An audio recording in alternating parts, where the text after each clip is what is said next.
Hello, everybody. My name is David Waldron here from FSElite, and today I am joined by Keith from PilotEdge. PilotEdge, as you know, is a virtual air traffic network for X-Plane and Prepared. Could you tell us a little bit about who you are and what you do with PilotEdge? Sure. I'm Keith Smith, founder and CEO of PilotEdge, and I wear many hats there. It's a relatively small company, so I'm one of the software developers, work on quality assurance, um, developing training content. That's been a really big angle for us. Not just providing the online ATC, but there's a ton of demand for online training content too, so I work on that too.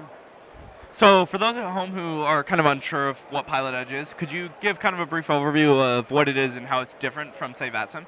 Absolutely. So online flying is a huge important part of simulation. If you're flying a simulator at home and you haven't looked at any type of online flying, it's definitely something to look into once you've mastered actually using your airplane, you've got the basic stick and rudder down. Well, if you can fly from A to B, the next thing you should be working on is how to fly from A to B while interacting with ATC, because guess what? That's what happens in the real world when you fly. And so there's a number of choices for online networks. There's VATSIM, IVAO, PulseCon is coming out, and we've been operating for about 7 to 8 years now. Um, and the way we're different is in a couple of different ways. The tech stack is quite different in terms of how the radio systems work. Try and make it work as close to the real world as possible. So there's better fidelity as you move from a sim to the real world. And the other part, if you've flown on other online networks, you've realized that sometimes the controller is not there. That's a big part of the experience when flying online, is kind of knowing whether there's going to be ATC on the flight or not. So when we started PilotEdge, that was kind of the big thing to make it different, is how do we make it so that you know that the controller will be there at any given time. Between that and the radio system and being able to really pick and choose who we hire as a controller to try and raise the professionalism level so it's relatively consistent, that's what we decided to do when we started PilotEdge. To make that happen, we have to charge people money to make it work. Now, I don't take that money and just shove it in my pocket and say, woohoo, I'm rich. We got to pay the controllers to be there, because they're not going to show up out of the goodness of their heart, 4 hours a day or 6 hours a day, whatever the shifts are. So the controllers are compensated to be there, and that's how it all hangs together.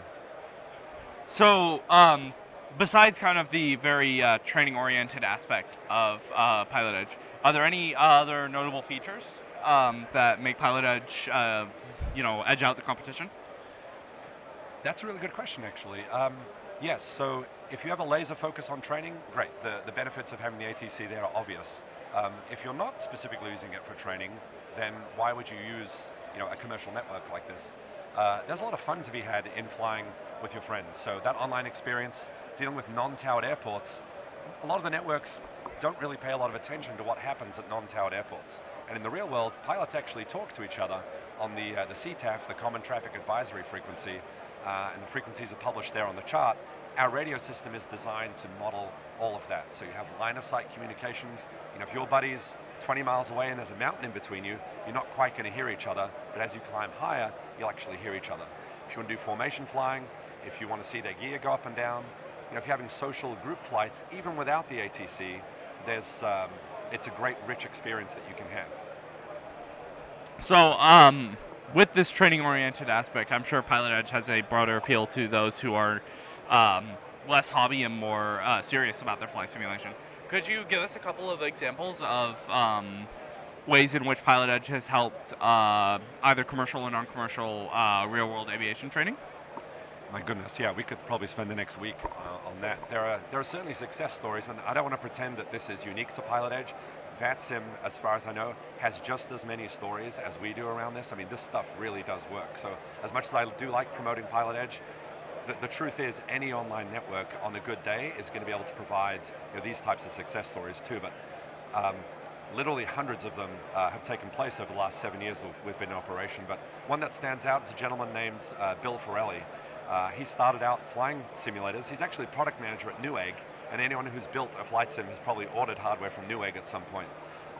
So he got into simulation, didn't know that he wanted to do real world flying, simmed for a while, then thought, you know what, I'll give it a try.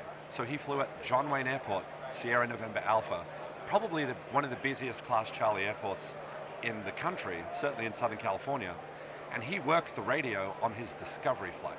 So He has never flown an GA airplane before. He's working the radio. He knows where all the traffic is around him. The instructor thought he was being punked, basically, that there was like an ATP sitting in the other seat. And again, this is not unique to PilotEdge. This is what happens when you fly on online networks. He then took it further with his training. After a couple of flights, he's at 6.7 hours of dual time, and he solos at John Wayne. This is something that would not normally happen until way, way, way in the future. We have similar stories on the instrument rating side, people absolutely destroying their instrument rating in the legal minimum time and being way, way, way ahead of the curve. I will add one thing, aside from real world training, there are people who want to get into online flying, but they are very nervous. I don't want to talk to ATC, it's scary. The training material that we offer is not just for real world pilots, it really is geared towards someone who's already a rock star at flying their sim, but not necessarily a rock star at airspace and communications. So we have something called the CAT program, CAT. It's a communications and airspace training program that leads you through 11 flights, and it takes you basically from zero to hero with your ATC communications. So if you're interested in online flying, but you're not sure how to go about it, that's the program which is going to get you there. So those kind of sound very similar to the way VATSIM tries to engage new users, which is through events and ATC events. Obviously, the big draw of those is constant ATC, which you guys just offer by default. So could you tell us if PilotEdge does any kind of events and how those would operate? Yes, we have done events in the past. As you said, we don't really use it as a form of guaranteed staffing.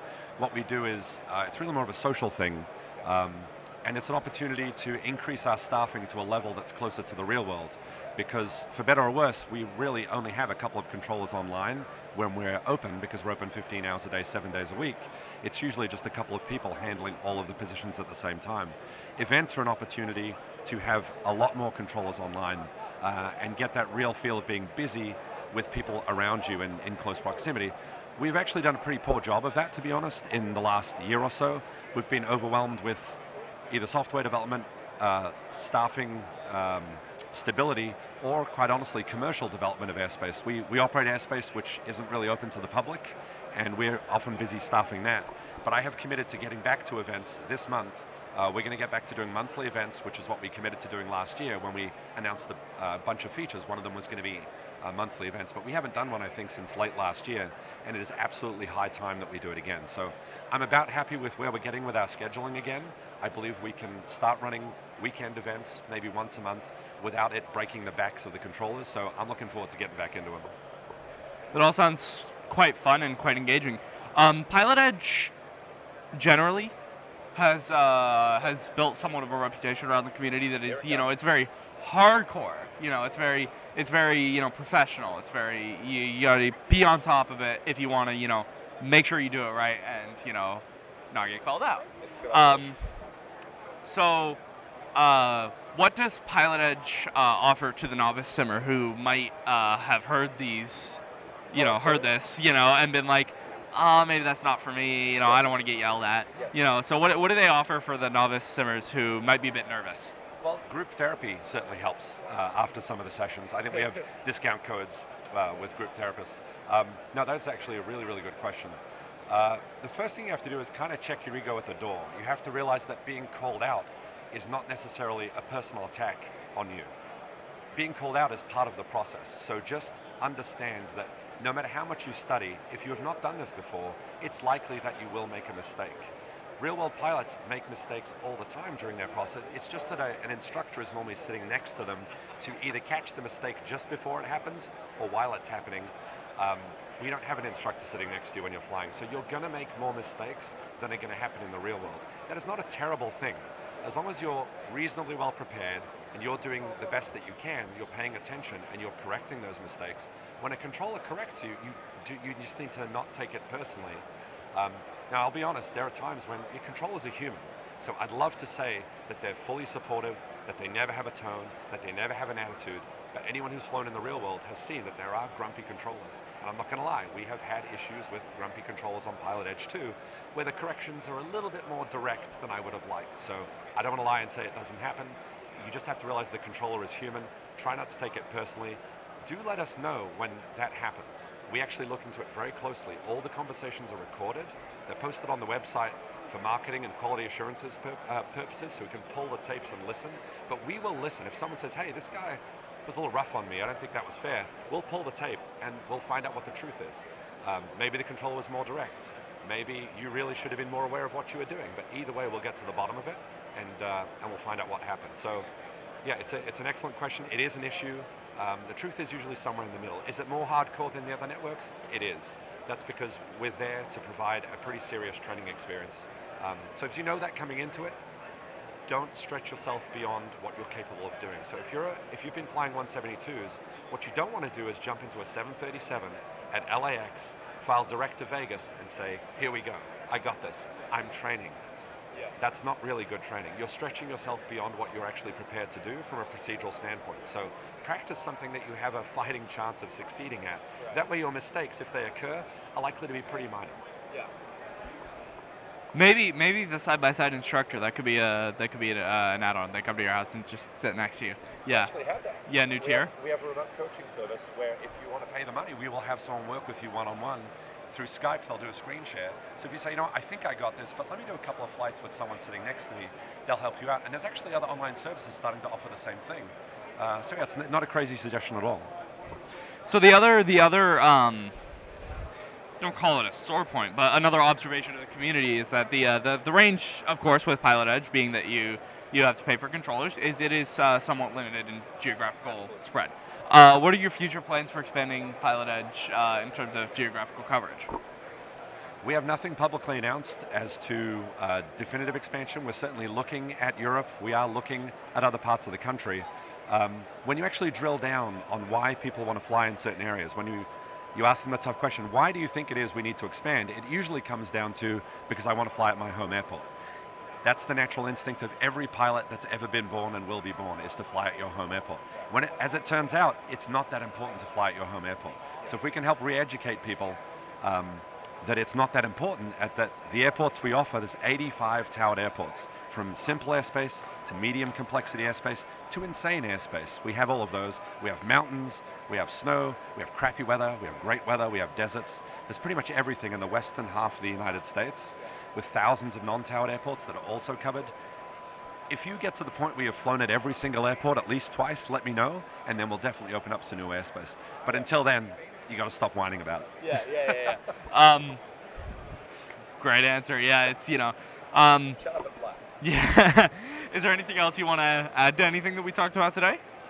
Let me see. I think we really covered the high points. I just wanted to let people know, if you flew on PilotEdge a while ago, one of the complaints that we got, or observations, as you so nicely put it, we're not complaining, we're observing, is that the audio was like CD quality, and real-world radios don't sound that good. So we have VATSIM with audio that sounds like it's come through a tin can, and then we have PilotEdge with it sounds like it's in a recording studio, and can't we just get the audio somewhere in the middle? Well, the good news is both networks are doing exactly that. VATSIM is absolutely upping their game with their new beta codec, which is fantastic, and we have upped our game by making our audio sound somewhat terrible with VHF distortion. So we now do line-of-sight modeling, including terrain.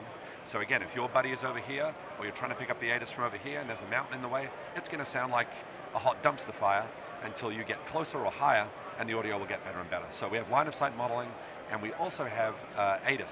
So for a while, people weren't sure what to do in terms of weather and ATIS. And you can still fly with your own weather. If you do fly with your own weather, you just check in with information Zulu as your ATIS code, and that's the code to the controller that you have your own weather. Otherwise, tune the ATIS and the PilotEdge ATIS will come on the radio with the current ATIS code and the runways we're actually using. So we now have fully integrated ATIS, and the controllers actually know what the ATIS code is. So those are probably the two most recent developments. But otherwise, it's business as usual. So is that integrated ATIS compatible with third-party add-ons for prepared version 4? Is it using the default kind of radio tie-in? No, it's you would actually not use the third-party system. So my understanding is those third-party systems frequently have their own frequency for the ATIS. So you tune like an active sky frequency, and it gives you the ATIS for the airport you file to, is my understanding. We make it as realistic as we can. You look at the chart, and whatever ATIS frequency is for that airport, you tune that.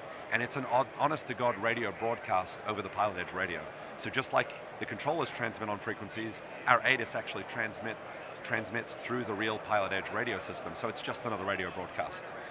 That's awesome. So I want to thank you for taking the time to sit down with us today. For those of you at the expo, come check out PilotEdge. It's right next to the FSLE booth and the FSLE studios over here, so feel more than happy to talk to them. For those of you at home, PilotEdge is a great way to kind of step up your game with communications, radios, and overall virtual flying. It's a great service, well worth the money, and hopefully this has convinced you to join. Thank you very much, and we hope to see you soon. Thank you.